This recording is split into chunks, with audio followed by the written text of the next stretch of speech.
Hello അസ്സലാമലൈക്കും. ഇന്നിതാ ഞാൻ കഴിഞ്ഞ ആഴ്ച പറഞ്ഞ നാൻ്റെ റെസിപ്പിയാണ്. ഞാനിന്ന് ഗാർലിക് നാനാണ് ചെയ്യുന്നത്. നല്ല പെർഫെക്റ്റ് ആയിട്ട് കുക്കർ വേണ്ട, നമ്മുടെ നാൻ്റെ തന്തൂരി പോട്ട ഒന്നും വേണ്ട. നമ്മളെ തവല്ലേ, നമ്മള് ചപ്പാത്തിയൊക്കെ ചുടുന്ന തവയില് നല്ല പെർഫെക്റ്റ് ആയിട്ടുള്ള ഞാൻ ഉണ്ടാക്കിയെടുക്കാം. കണ്ട അടിപൊളിയായിട്ടുള്ള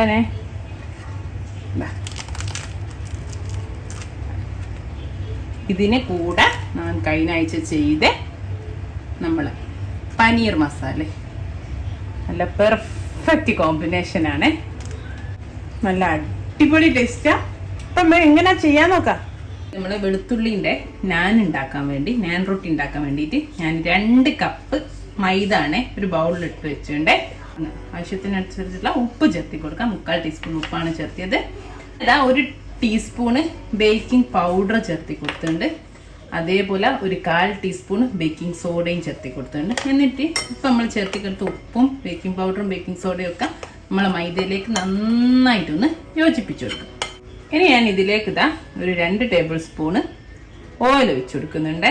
എന്നിട്ട് നമുക്ക് കൈ വെച്ചിട്ട് ഈ ഓയിലൊക്കെ എല്ലാ ഭാഗത്തേക്കും ഒന്നാക്കി കൊടുക്കാം. ഓയിലൊക്കെ മിക്സ് ചെയ്ത് കൊടുത്ത് സൺഫ്ലവർ ഓയിലാണ് ചേർത്തി കൊടുത്തത്. അപ്പം ഇനി ഇതാ നമുക്കൊരു 1/4 കപ്പ് തൈര് ചേർത്തി കൊടുക്കുന്നുണ്ട്. അതിനിപ്പോൾ അധികം പുളിയില്ലാത്ത 1/4 കപ്പ് തൈരാണ് എടുത്ത്. പിന്നെ ഇതാ അതോടൊപ്പം തന്നെ ഒരു 2 ചുള വെളുത്തുള്ളി ചെറുതായിട്ട് ഗ്രേറ്റ് ചെയ്തതാണ്. അതും തൈരും വെച്ചിട്ട് നമുക്കൊന്ന് മിക്സ് ചെയ്തെടുക്കാം. വെളുത്തുള്ളിൻ്റെ നാനാണല്ലോ, അപ്പം നമ്മളെ മാവിലും നമുക്ക് ഏകദേശം ഒരു ടീസ്പൂണും കുറച്ചും 2 ചുള 2 അല്ലി വെളുത്തുള്ളി. ഞാൻ എന്താ ഒരു 1/2 കപ്പ് വെള്ളം എടുത്ത് വെച്ചിട്ടുണ്ട്. ഇത് ആവശ്യത്തിന് ഒഴിച്ചിട്ട് നമുക്ക് നല്ലൊരു സോഫ്റ്റ് ഡോ ആക്കിയിട്ട് കുഴച്ചെടുക്കും. ആദ്യം ഒരു 1/4 കപ്പ് ഒഴിച്ചിട്ടുണ്ട്. ഇത് വേണ്ടിയിടത്തോളം ഒഴിച്ചിട്ടേ, ചില പൊടിക്ക് 1/2 കപ്പ് തന്നെ വേണ്ടി വരും, ചിലതാകുമ്പോൾ ചിലപ്പം കുറച്ച് മതിയാവും കേട്ടോ. ഒരു 3 ടേബിൾ സ്പൂൺ വെള്ളം ബാക്കിയുണ്ട് കേട്ടോ. എനിക്ക് ഞാൻ 8 ടേബിൾ സ്പൂൺ 1/2 കപ്പാണ് നമ്മൾ എടുത്ത് വെച്ചത്. അതിൽ 3 ടേബിൾ സ്പൂണ് വെള്ളം ബാക്കിയുണ്ട്. 5 ടേബിൾ സ്പൂണ് എടുത്തിട്ടുള്ളൂ. അത് എന്തിനു ഡിപ്പെൻഡ് ചെയ്യും, നമ്മൾ തൈരിലുള്ള വെള്ളത്തിനൊക്കെ ഡിപ്പെൻഡ് ചെയ്തിരിക്കും. നമ്മൾ 1/2 കപ്പ് എടുത്ത് വെക്കുക. എന്നിട്ട് നോക്കിയിട്ട് ഇനി കുഴക്കുക കേട്ടോ. വെള്ളത്തിൻ്റെ കറക്റ്റ് പറയാൻ പറ്റത്തില്ല, ഓരോരുത്തർക്കും എത്രയാണോ വെച്ചാൽ അത് എടുത്തിട്ട് നല്ല സോഫ്റ്റ് ഡോ ആയിട്ട് കുഴക്കണേ. വേണമെങ്കിൽ ഇതാ നമ്മളെ ഓയിലിൻ്റെ എടുത്ത് വെച്ച കപ്പിലുള്ള ടൈമിൽ ഒട്ടി പിടിക്കുകയാണെങ്കിൽ ആദ്യമൊക്കെ ഒട്ടി പിടിക്കും, പിന്നെ ഒട്ടി പിടിക്കില്ല. നല്ല സോഫ്റ്റ് ആയിട്ട് സ്മൂത്ത് ആയി കഴിഞ്ഞാൽ പിന്നെ ഒട്ടി പിടിക്കില്ല. അപ്പം നന്നായിട്ട് കുഴച്ചെടുക്കുക കേട്ടോ. നന്നായിട്ട് കുഴച്ചിട്ടുണ്ട്. ഇത് നമ്മൾ ഇങ്ങനെ പ്രസ് ചെയ്താൽ പിന്നെ തന്നാലെ ഇങ്ങനെ പൊന്തിപ്പോരും. ആ രീതിയിൽ കുഴച്ചെടുക്കണേ. ഇനി നമുക്കിതൊരു 2 മണിക്കൂർ റെസ്റ്റ് ചെയ്യാൻ വെക്കാം. അപ്പം ഒന്ന് ഹാർഡായി പോവാതിരിക്കാൻ എന്താ കുറച്ച് ഓയിലൊന്ന് തടവി കൊടുക്കുക മേൽഭാഗത്ത്. ഇതൊന്ന് അടച്ച് വെച്ചിട്ട് നമുക്ക് 2 മണിക്കൂർ നല്ലതായി വരും നമ്മളുണ്ടോ. അപ്പം 2 മണിക്കൂറൊക്കെ കഴിഞ്ഞിട്ടുണ്ട്. ഗാർലിക് നാനാണല്ലോ, അപ്പം തന്നെ നമുക്കൊരു ബട്ടർ ഗാർലിക് സോസ് ഉണ്ടാക്കണം. അപ്പോൾ അതാ ഞാനൊരു 3 ടേബിൾ സ്പൂണ് നമ്മൾ ബട്ടർ ആട്ടോ ഒന്ന് മെൽറ്റ് ചെയ്ത് വെച്ചിട്ടുണ്ട്. നല്ല ചൂടുണ്ട്, ഇപ്പം മെൽറ്റ് ചെയ്ത് എടുത്തിട്ടേ ഉള്ളൂ. ആ ചൂടോടെ തന്നെ ഇതാ 1 ടീസ്പൂണ് ചെറുതായിട്ട് ഗ്രേറ്റ് ചെയ്ത് വെളുത്തുള്ളി ഇട്ട് കൊടുത്തിട്ടുണ്ട്. അതേപോലെ തന്നെ അതാ ചെറുതായിട്ട് മുറിച്ചിട്ട് വെച്ച 2 ടേബിൾ സ്പൂണ് നമ്മൾ മല്ലിയില ഇതിട്ടിട്ട് നമുക്ക് നന്നായിട്ടൊന്ന് മിക്സ് ചെയ്ത് മാറ്റി വെക്കാം. 8 മണിക്കൂർ കഴിഞ്ഞിട്ടുണ്ട്. നമ്മളെ മാവ് ഒന്ന് ജസ്റ്റ് നല്ല സോഫ്റ്റായി വന്നിട്ട് കേട്ടോ. ഇനി ഒന്നും കൂടെ ഒന്ന് ജസ്റ്റ് ഒന്ന് നമുക്ക് ഇതിൽ വല്ല എയർ ബബിൾസ് ഒക്കെ കുടുങ്ങിയിട്ടുണ്ടോയെന്ന് പോക്കാൻ വേണ്ടിയിട്ട് ഒന്നൊന്ന് കുഴച്ചെടുക്കുക. ജസ്റ്റ് ഒന്ന് കുഴച്ചാൽ മതി, ഭയങ്കര പ്രസ് ചെയ്തൊന്നും കുഴക്കേണ്ട. കാരണം നമ്മൾ ആദ്യം നന്നായിട്ട് കുഴച്ചെടുത്താണല്ലോ. അപ്പോൾ അതാ ഒന്നുകൂടെ കുഴച്ച് ഇനി നമുക്കിത് ചെറിയ ബോൾസ് ആക്കിയിട്ട് മാറ്റാം. ഒരു 5 ബോൾസ് ആക്കി മാറ്റിയിട്ട് നിങ്ങൾ ഞാൻ ഉണ്ടാക്കുന്ന തവൻ്റെ വലുപ്പത്തിനനുസരിച്ച് മാറ്റാം. 5 or 6 എണ്ണമൊക്കെ കുറച്ച് കട്ടിയിലാണല്ലോ ഞാൻ ഉണ്ടാവുക. അപ്പോൾ ഒരു ബോളിൻ്റെ എത്ര സൈസുള്ള കണ്ടോ, ചെറിയൊരു ബോളിൻ്റെ എത്ര ഉള്ള 5 ബോൾസ് ആക്കി മാറ്റിയിട്ടുണ്ട്. ഈ 2 കപ്പ് കൊണ്ട് ഒരു ചപ്പാത്തിപ്പലകൻ്റെ മുകളിൽ കുറച്ച് മൈദ ആക്കി കൊടുത്തിട്ടുണ്ട്. ഇത് 2 ഭാഗവും ആക്കിയിട്ട് നമുക്ക് പരത്തിയെടുക്കാം. പരത്തുന്നതിലൊന്ന് ശ്രദ്ധിക്കാനുണ്ട്. ഇതുപോലെ ഇങ്ങനെ പരത്തണ്ട്. വട്ടത്തിലല്ല പരത്ത, നീളത്ത് പരത്തണേ.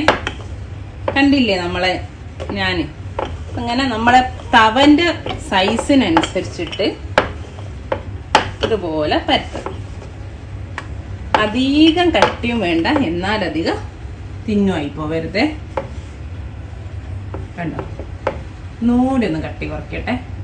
അപ്പൊ കണ്ടോ ഇതുപോലെ പരത്തിണ്ട്. കണ്ടോ തിക്നെസ് കണ്ടോ, ഈ ഒരു രീതിയില്. ഇനി നമുക്കിതിന്റെ മേല കുറച്ച് വെള്ളം എടുത്ത് വെച്ചിട്ടുണ്ട്.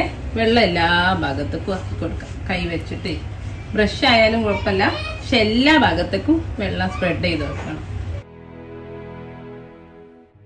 ഇതാ ഒരു തവ നന്നായിട്ട്, നമ്മളെ ദോശക്കല്ലാണ് ഞാൻ എടുത്തത്. ദോശക്കല്ല് എണ്ണമയ ഒന്നും പാടില്ല, നോൺ സ്റ്റിക്ക് എടുക്കുകയും ചെയ്യരുത്.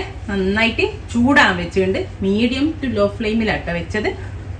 അപ്പൊ നമ്മൾ വെള്ളം പുരട്ടിയ ഭാഗം അടിയിലേക്ക് ആക്കിയിട്ട് നമുക്ക് നമ്മള് തവയിലേക്ക് വെച്ചു കൊടുക്കാം. എന്നിട്ട് കൈ വെച്ചിട്ട് ഒന്നിങ്ങനെ പ്രസ് ചെയ്ത് കൊടുക്കുക. എല്ലാ ഭാഗത്തും ഒന്ന് ഇങ്ങനെ പ്രസ് ചെയ്യാം. അപ്പൊ തന്നെ ഇങ്ങനെ ചെറിയ കുമിളകൾ ഇങ്ങനെ പൊന്തി തുടങ്ങും. എന്നിട്ട് നമുക്ക് 1 മിനിറ്റ് ഒന്ന് വേവിക്കാം. ഇങ്ങനെ വേവിക്കാം. എന്നിട്ട് നമുക്ക് 1 മിനിറ്റിന് ശേഷം ഒന്നിങ്ങനെ ഡയറക്റ്റ് ഫ്ലെയിമിൽ വെക്കാം. അതുകൊണ്ടാണ് പറഞ്ഞത് നോൺ സ്റ്റിക്ക് ഉപയോഗിക്കരുതെന്ന്. ഡയറക്റ്റ് ഫ്ലെയിമിൽ വെക്കുമ്പോൾ അങ്ങ് താഴേക്ക് മറിഞ്ഞു വീണു.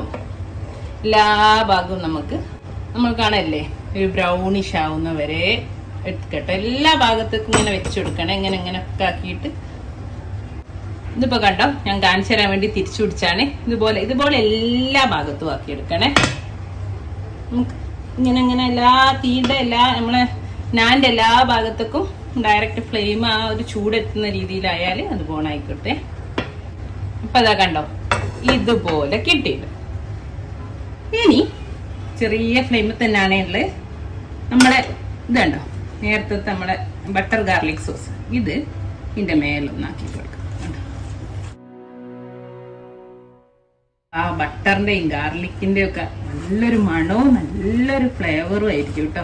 അടിപൊളി ടേസ്റ്റ് ആയിരിക്കും. കടയിൽ നിന്നൊക്കെ വാങ്ങുന്ന നാനേക്കും ഒന്നും കൂടെ മുന്തി നിൽക്കും കേട്ടോ അത്. ഇപ്പൊ എല്ലാ ഭാഗത്തും ആക്കി കൊടുത്ത് ഇനി നമുക്ക് ഒരു ചട്ട എടുത്തിട്ട് ഇങ്ങനെ ഇളക്കി കൊടുക്കാം. അപ്പൊ കണ്ടോ ഇളക്കിയെടുത്തപ്പം കിട്ടി. അടിഭാഗം കണ്ട എന്താ പെർഫെക്റ്റ് നാൻ്റെ അടി. കരിഞ്ഞിട്ടില്ല, നല്ല മുരിഞ്ഞ് നല്ല ചൂടാട്ടോ. അപ്പൊ ഇത്രേ ഉള്ളൂ കേട്ടോ ഞാൻ ഉണ്ടാക്കാനുള്ള പണി. അപ്പൊ എല്ലാരും കണ്ടല്ലേ, എല്ലാരും ട്രൈ ചെയ്യാ. ഞാൻ അന്നിട്ടെ ദാബാ സ്റ്റൈൽ പനീർ കറി ഇതിന് ബെസ്റ്റ് കോമ്പിനേഷൻ ആണ്. ലിങ്ക് ഞാൻ ഡിസ്ക്രിപ്ഷനിൽ ഒന്നുകൂടെ കൊടുക്കാം. അപ്പൊ എല്ലാരും ഉണ്ടാക്കി നോക്കുക. ഫീഡ്ബാക്ക് കമന്റിലുള്ള അറിയിക്കാം. ഇൻഷാ അല്ലാഹ് നല്ലൊരു വീഡിയോ ആയിട്ട് നമുക്ക് വീണ്ടും കാണാം. Thank you.